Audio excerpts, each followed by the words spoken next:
This is shaping up nicely. Time for a change of pace, though. At least at first. The next segment is about Land Rover, and we'll be starting out with the Type 3.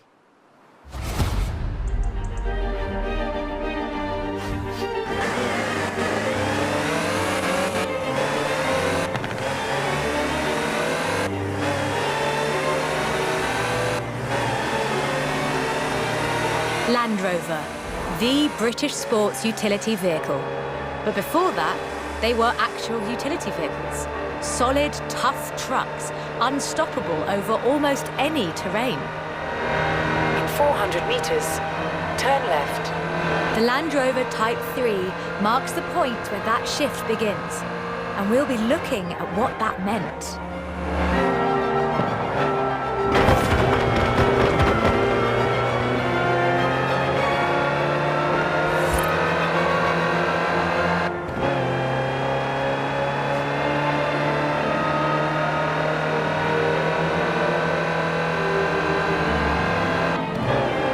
Land Rovers have taken on almost every task imaginable. They've been generators, tractors and ambulances.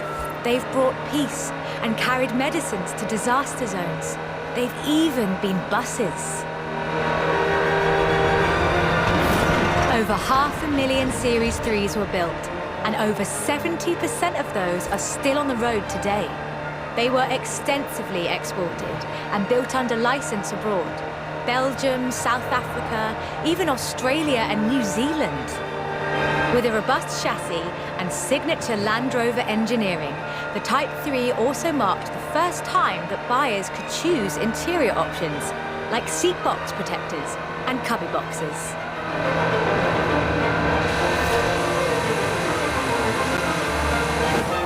That trend continued.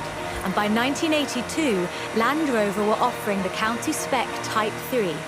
Leisure drivers could choose from such luxuries as all-cloth seats, soundproofing and tinted glass.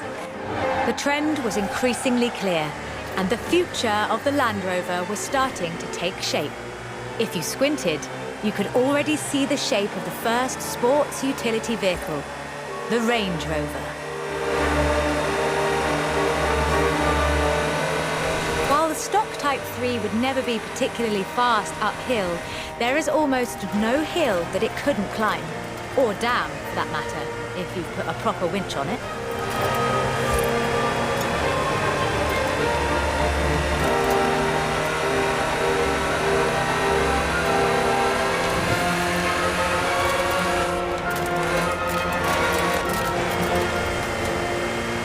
In 1978, a Series 3 was custom-built for Her Majesty Queen Elizabeth II. It only had 1,892 miles on the clock when it was auctioned into private hands. And it was in perfect condition. It would be. After all, she trained as a mechanic in the 1940s and will likely remain the only royal able to strip and rebuild an engine. Along with the Range Rover, others would follow. Discovery, Defender, and the Freelander. Each a more sophisticated and enjoyable utility vehicle. But none of them were a replacement for the Type 3. They were a different kind of car.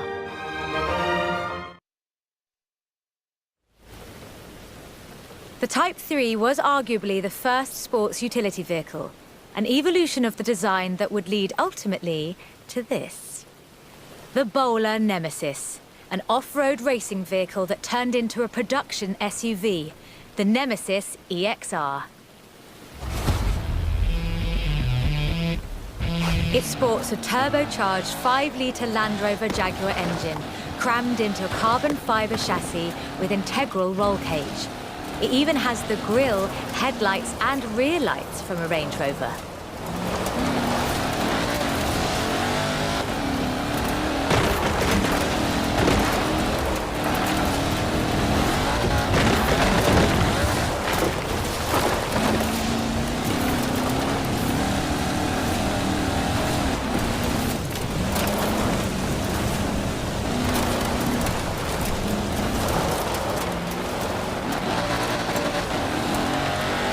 If you want to see what the Type 3 would be like if it ever stopped doing important things, this is it.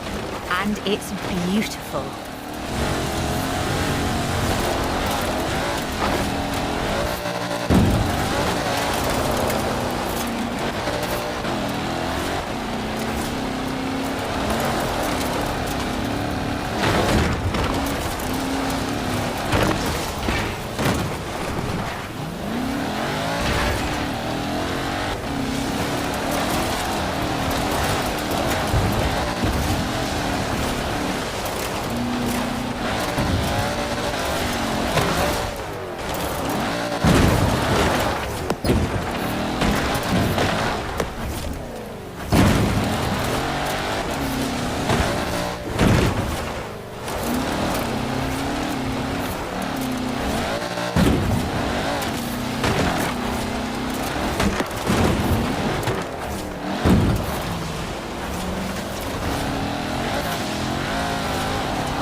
This is an all-terrain supercar. That's the only fair description for this. But that's what you get when you build an SUV with Land Rover DNA.